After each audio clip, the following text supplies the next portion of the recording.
Hello friends, ये देखिए हम बेबी को पैराडाइज फीडिंग करा रहे हैं।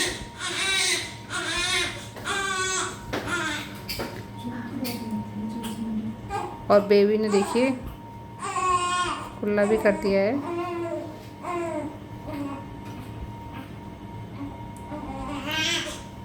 हम मोस्टली एनआईसीयू में पैराडाइज फीडिंग यूज़ करते हैं, क्योंकि फर्स्टली तो इस पैराडाइज की जो हम अच्छे से इसे क्लीन ईजिली कर लेते हैं पैराडाइज को, और इसे बॉईल कर लेते हैं।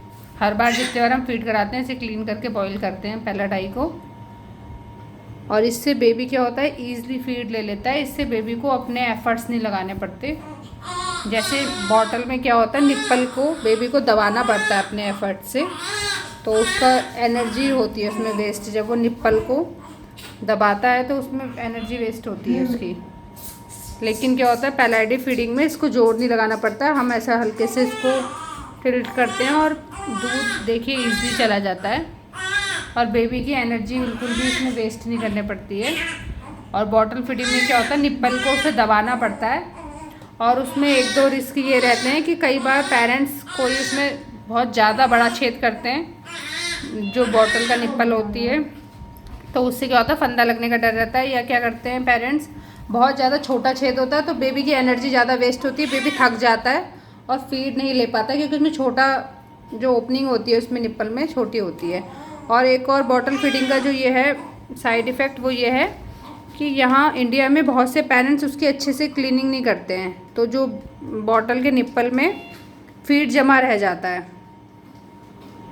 बार बार उसको अच्छे से हर बार नहीं उबालते और क्लीन नहीं करते, तो किनारे किनारे क्या होता है वो जम जाता है। और मोस्टली बोतल भी प्लास्टिक की यूज़ करते हैं यहाँ पे, तो बेबी के लिए वो ठीक नहीं है। और निप्पल जो होता है वो भी बार बार जल्दी जल्दी चेंज नहीं करते हैं, और उसमें बहुत ज़्यादा उसको अच्छे से केयर करके नहीं रखते हैं।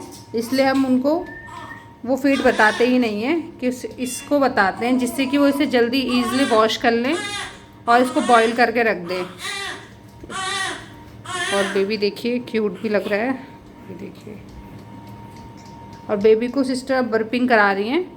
फीड कराने के बाद हम बर्पिंग कराते हैं 10 से 15 मिनट नीचे से ऊपर की ओर। एकदम से तुरंत नहीं लेटाते हैं फीडिंग कराने के बाद, पहले डकार दिलाते हैं बच्चे को, बर्पिंग करवाते हैं। और तेज़ तेज़ से मारते नहीं है बर्पिंग में, जैसे सिस्टर हल्के हल्के करवा रही है हल्के हल्के मारते हैं, हल्के हल्के ऐसे सहलाते हैं। बहुत ज़्यादा तेज़ी से उसमें नहीं मारना होता है बर्पिंग में।